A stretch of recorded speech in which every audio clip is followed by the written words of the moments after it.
एक और जहां कोरोना वायरस को मात देने के लिए देश में वैक्सीनेशन का काम जोरों पर है, तो वहीं कुछ लोग अभी भी कोविड-19 की वैक्सीन पर सवाल उठाने में जुटे हैं। शुरुआत में कुछ नेताओं ने देश में बने वैक्सीन कोवैक्सीन को लगाने से इनकार कर दिया था और अब कांग्रेस के एक नेता के दावे से भारत बायोटेक की कोवैक्सीन को लेकर जो दावा किया गया है, उस पर सियासी बवाल मचा है। दरअसल कांग्रेस नेता गौरव पांधी ने भारत बायोटेक की कोवैक्सीन को लेकर एक बड़ा दावा किया है। गौरव का कहना है कि कोवैक्सीन को बनाने के लिए गाय के बछड़े के सीरम का इस्तेमाल किया गया। गौरव ने ये दावा एक आरटीआई में मिले जवाब के आधार पर किया है। इस बयान के बाद कोवैक्सीन को लेकर बहस तेज हो गई है, जिसके बाद भारत बायोटेक को भी अपनी सफाई देनी पड़ी है।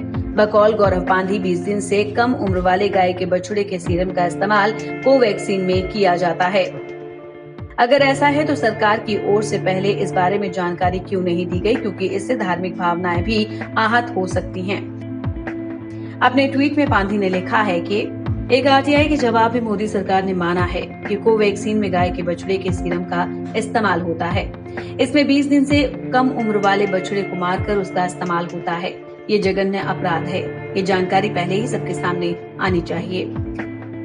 इतना ही नहीं, पांधी ने जो आरटीआई साझा किया है उसमें ही जानकारी दी गई है कि कंपनियों की ओर से दिए गए डाटा के मुताबिक गाय के बछड़े के सीरम का इस्तेमाल वीरू सेल्स के रिवाइवल प्रोसेस के लिए किया जाता है। इस दावे के बाद सोशल मीडिया पर लगातार कोवैक्सीन को लेकर सवाल खड़े किए जाने लगे।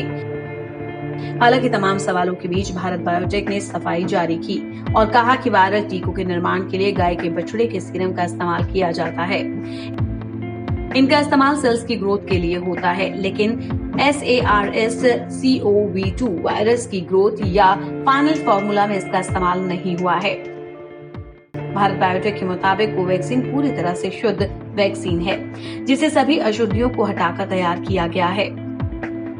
बछड़ों के सीरम का इस्तेमाल वैक्सीन के निर्माण में कई दशकों से दुनिया भर में किया जा रहा है। पिछले करीब 9 महीनों से इसके बारे में सार्वजनिक प्लेटफॉर्म पर जानकारी दी जा चुकी है। उधर केंद्रीय स्वास्थ्य मंत्रालय ने भी ट्वीट कर इस दावे को गलत ठहराया और कहा कि कोवैक्सीन के फाइनल प्रोडक्ट में बछड़े का सीरम नहीं है। स्वास्थ्य मंत्रालय ने कहा कि तथ्यों को गलत तरीके से पेश किया जा रहा है और गुमराह किया जा रहा है।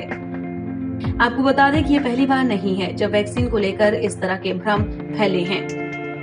ग्रामीण इलाकों में इन्हीं भ्रम के चलते बड़ी संख्या में लोग वैक्सीन से बच रहे हैं, जो टीकाकरण अभियान में रुकावट पैदा कर रहा है।